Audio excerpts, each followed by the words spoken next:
आज हम एक डिजाइनर की सोच के सफर पर चलेंगे। एक ऐसा सफर जो ये कैसा दिखेगा से शुरू होता है और ये कौन सी समस्या सुलझाएगा तक जाता है। बिल्कुल।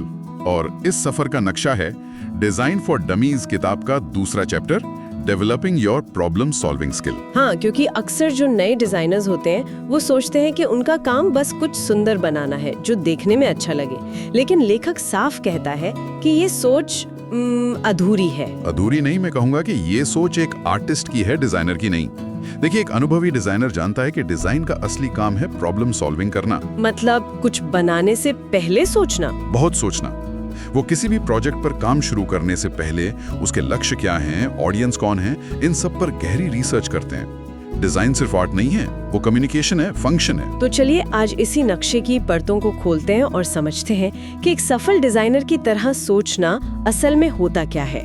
शुरुआत करते हैं उस काम से जो डिजाइन बनाने से भी पहले होता है, यानी रिसर्च और प्लानिंग। लेखक इस पर बहुत जोर देता है कि इससे समय और पैसा दोनों बचते हैं। और ये सिर्फ कहने की बात नहीं है, किताब में एक आंकड़ा भी है। हाँ, कि किसी भी डिजाइन प्रोजेक्ट का 15 से 30% टाइम सिर्फ रिसर्च और प्लानिंग में जाना चाहिए। 15 से 30%? ये तो बहुत ज्यादा लगता है।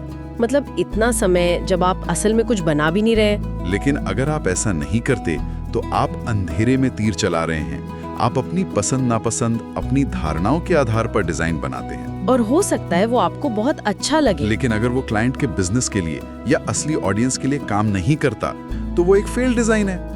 रिसर्च ये पक्का करती है कि आपका हर फैसला डेटा पर आधारित हो, अंदाजे पर नहीं। और इसी रिसर्च का एक बहुत बड़ा हिस्सा है क्लाइंट से सही सवाल पूछना। किताब में क्लासिक उदाहरण है। एक क्लाइंट आता है और कहता है, मुझे एक पोस्टर चाहिए। हाँ, और एक नया डिजाइनर शायद तुरंत कंप्यूटर पर बैठकर पोस्टर के आइडिया सोचने लगेगा। जबकि एक अनुभवी डिजाइनर एक कदम पीछे हटकर पूछता है, आपको पोस्टर ही क्यों चाहिए? आप इससे क्या हासिल करना चाहते हैं? लेकिन इसमें एक खतरा भी तो है। क्या क्लाइंट को ऐसा नहीं लगेगा कि डिजाइनर को कुछ आता जाता नहीं है या वो काम को खींच रहा है? अच्छा सवाल है। शुरुआत में लग सकता है, पर ये इस बात पर निर्भर करता है कि आप पूछते कैसे हैं। एक सलाहकार की तरह जब आप पूछते हैं तो क्लाइंट को लगता है कि आप सिर्फ काम नहीं कर रहे बल्कि उनके बिजनेस की सफलता में भागीदार हैं। और फिर बातचीत से पता चलता है कि क्लाइंट को असल में अपने केटरिंग बिजनेस का विज्ञापन करना है। तब आप पोस्टर से बेहतर विकल्प सुझा सकते हैं, जैसे एक टारगेटेड पोस्टकार्ड अभियान। और यही विन विन वाली सिचुएशन है। क्लाइंट को ज्यादा ग्राहक मिलते हैं और डिजाइनर को एक रणनीतिक प्रोजेक्ट मिलता है। अच्छा डिजाइन अच्छा बिजनेस है का शायद यही असली मतलब है। सही पकड़ा। और इस सारी बातचीत को, इन शुरुआती विचारों को कैद करने के लिए लेखक एक बहुत पुरानी लेकिन असरदार आदत की बात करता है। स्केचबुक रखना। हमेशा एक स्केचबुक साथ रखना। मुझे स्केचबुक वाला आइडिया बहुत पसंद है। बहुत रॉ और असली लगता है। किताब में अंतिस दिल सॉल के लोगो स्केच की एक तस्वीर भी है जो दिखाती है कि एक फाइनल आइडिया तक पहुंचने से पहले कितनी मेहनत लगती है। बिल्कुल। और इसका एक कानूनी फायदा भी है। अगर कभी आपके काम की मौलिकता पर सवाल उठे तो आपकी स्केचबुक सबूत है। लेकिन लेखक यहाँ एक मजेदार चेतावनी भी देता है। वो क्या? क्लाइंट को अपनी स्केचबुक दिखाने में खतरा है। वो कभी-कभी उसे एक मेन्यू की तरह देखने लगता है। मेन्यू की तरह मतलब? वो कहेगा, मुझे स्केच नंबर 2 से ये अक्षर पसंद है, स्केच 5 से ये आइकॉन और स्केच 7 का लेआउट। और जब आप इन सब को मिलाते हैं तो एक फ्रैंकेनस्टाइन मॉन्स्टर जैसा डिजाइन बनता है। हाँ, एक ऐसा बीमेल डिजाइन जो किसी काम का नहीं। तो एक बार रिसर्च और प्लानिंग हो गई तो अगला सवाल आता है, वो एक कमाल का आइडिया आएगा कहाँ से? हाँ, प्रेरणा कहाँ से मिलेगी?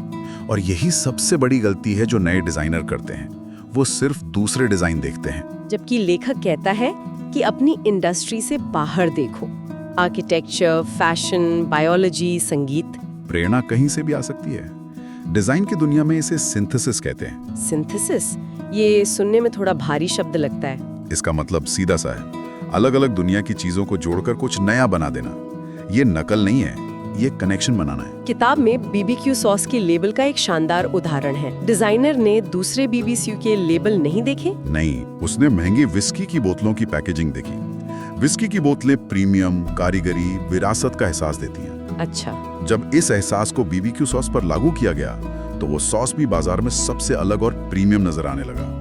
ये कैटेगरी जंपिंग है। वाह, ये तो डिजाइन से कहीं आगे बिजनेस स्ट्रैटेजी की बात हो गई। इसी तरह लेखक मिसालें यानी प्रेसिडेंट्स देखने की भी बात करता है। ये सिंथेसिस से कैसे अलग है? मिसालें देखना प्रेरणा के लिए नहीं बल्कि संदर्भ के लिए है। मतलब ये समझना कि आपका डिजाइन बाजार में दूसरे प्रोडक्ट्स के बीच कैसा दिखेगा। जैसे अगर आप बियर की बोतल का लेबल बना रहे हैं तो मौजूदा ब्रांड्स को देखकर लेबल के सही आकार का अंदाजा लगाना। बिल्कुल, यह आपको एक शुरुआती बिंदु देता है माँ की अंतिम मंजिल। प्रेरणा और सिंथेसिस को लेकर एग ड्रॉप असाइनमेंट का उदाहरण मुझे बहुत पसंद आया। हाँ, वो एक क्लासिक डिजाइन चैलेंज है। छात्रों को कुछ सीमित सामान जैसे स्ट्रॉ और रबर बैंड दिए जाते हैं और उन्हें एक ऐसी पैकेजिंग बनानी होती है जो अंडे को 10 फीट से गिराए जाने पर टूटने से बचाए। और यहाँ भी समाधान प्रकृति से आता है। बिल्कुल, इसे बायोमिमिक्री कहते हैं, प्रकृति से सीखकर इंसानी समस्याओं का हल निकालना। छात्र डेंडिलियन के बीजों को हवा में उड़ते हुए देख सकते हैं, जिसके बीज एक छोटे पैराशूट की तरह काम करते हैं। हाँ, और इसी को देखकर छात्र अंडे के लिए भी एक पैराशूट जैसा डिजाइन बनाने की प्रेरणा ले सकते हैं। ये दिखाता है कि कैसे दो बिल्कुल अलग चीजों को मिलाकर एक नया समाधान बनाया जा सकता है। ये सच में दिमाग खोलने वाली बात है। तो ठीक है, आपके पास आइडिया आ गया। अब अगला कदम ये सोचना है कि ये किसके लिए है ना? यानी आपकी ऑडियंस। सही कहा, कोई भी डिजाइन हवा में नहीं बनता, वो हमेशा किसी न किसी दर्शक के लिए होता है। और लेखक कहता है कि डिजाइन ऐसा हो जिसमें दर्शक को अपनी झलक दिखे, वो उन्हें अपना सा लगे। इसके लिए कुछ सवाल पूछना जरूरी है। दर्शक की उम्र क्या है, उनकी मान्यताएं क्या हैं, वे जानकारी कहाँ से लेते हैं? हाँ, क्योंकि इनके जवाब आपको बड़ी गलतियों से बचाते हैं, जैसे सांस्कृतिक रूप से असंवेदनशील डिजाइन बनाने से। इसी के लिए पर्सोना बनाने की तकनीक बहुत काम आती है। मतलब एक काल्पनिक किरदार बनाना जो आपके आदर्श दर्शक का प्रतिनिधित्व करे। हाँ, मान लीजिए आप युवाओं के लिए एक ऐप बना रहे हैं, तो आप रिया नाम का एक पर्सोना बना सकते हैं। 22 साल की, कॉलेज स्टूडेंट, इंस्टाग्राम पर एक्टिव। अब जब भी आप कोई डिजाइन निर्णय लेंगे तो आप पूछेंगे, क्या रिया को ये पसंद आएगा?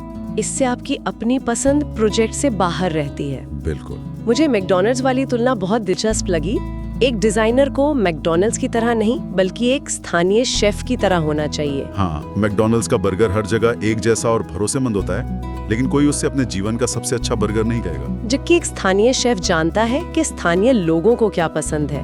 वो एक ऐसा अनुभव बनाता है जो खास तौर पर उसके ग्राहकों के लिए होता है। और एक अच्छा डिजाइन भी ऐसा ही होता है। दर्शकों को समझने के साथ साथ प्रोजेक्ट का दायरा यानी स्कोप तय करना भी उतना ही जरूरी है। ये वो जगह है जहां बहुत से प्रोजेक्ट्स पटरी से उतर जाते हैं। और इससे कहते हैं स्कोप क्रीप। ये डिजाइन की दुनिया का सबसे बड़ा सिरदर्द है। लेखक अपना एक निजी अनुभव बताता है। उसे एक क्लाइंट के लिए एक छोटी वेबसाइट बनानी थी, और क्लाइंट हर मीटिंग में कहता, बस एक और छोटी सी चीज जोड़ दो। हाँ, और क्योंकि शुरू में कोई लिखित समझौता नहीं था कि काम कहाँ खत्म होगा, वो छोटी सी चीज जुड़ती रही और प्रोजेक्ट कभी खत्म ही नहीं हुआ। ये तो बहुत होता होगा। बहुत।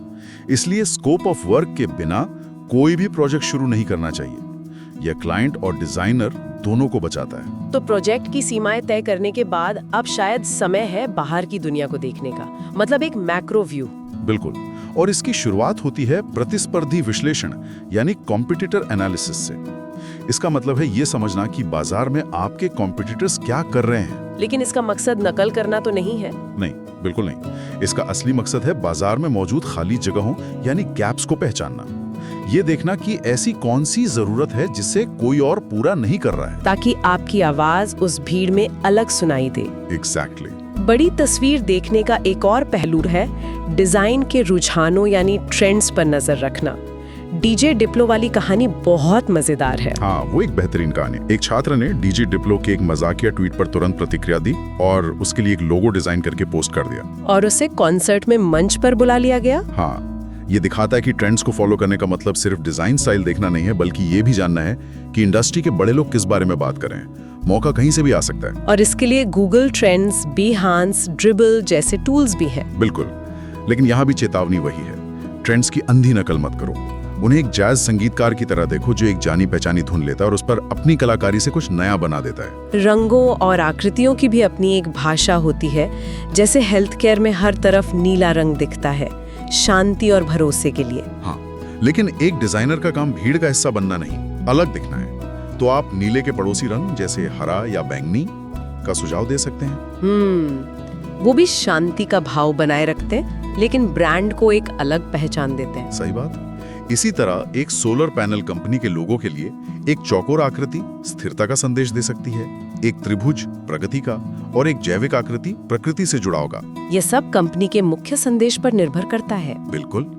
और इसी बड़ी तस्वीर का एक आखिरी लेकिन बहुत जरूरी हिस्सा है तकनीकी जरूरतें, टेक्निकल रिक्वायरमेंट्स। मतलब प्रिंट और डिजिटल डिजाइन की बातें। हाँ, दोनों दुनिया के नियम बहुत अलग हैं।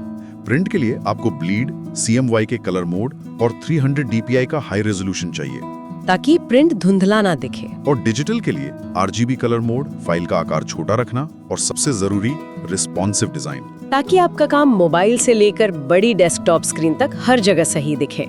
ये जानना उतना ही जरूरी है जितना कि रंग चुनना। तो इस पूरी चर्चा को समेटे तो मेरे लिए सबसे बड़ा सबक ये है कि डिजाइन सिर्फ एक क्रिया नहीं है, यह एक सोच है। ये कंप्यूटर पर बैठकर कुछ सुंदर बनाने से कहीं ज्यादा गहरा है। आपने बिल्कुल सही कहा। आज की चर्चा के मुख्य बिंदु यही हैं। पहला, कुछ भी बनाने से पहले सोचें और योजना बनाएं। दूसरा, प्रेरणा हर जगह है। तीसरा, हमेशा अपने दर्शक के लिए डिजाइन करें, अपने लिए नहीं। और चौथा, हमेशा बड़ी तस्वीर को देखें। हाँ, आपके प्रतिस्पर्धी, उद्योग के रुझान और तकनीकी जरूरतें, इन सबको मिलाकर ही एक सफल डिजाइन बनता है। यह एक बेहतरीन सारांश है। तो आज की चर्चा के बाद एक सवाल हम अपने श्रोताओं के सोचने के लिए छोड़ जाते हैं। लेखक ने जेनरेटिव AI यानी आर्टिफिशियल इंटेलिजेंस का जिक्र किया है। सवाल ये है, क्या AI कभी एक डिजाइनर की गहरी सोच, सहानुभूति और असंबंधित विचारों को जोड़कर कुछ नया बनाने की मानवीय क्षमता की जगह ले सकता है, या ये हमेशा एक सहायक उपकरण ही बना रहेगा? इस पर विचार कीजिएगा।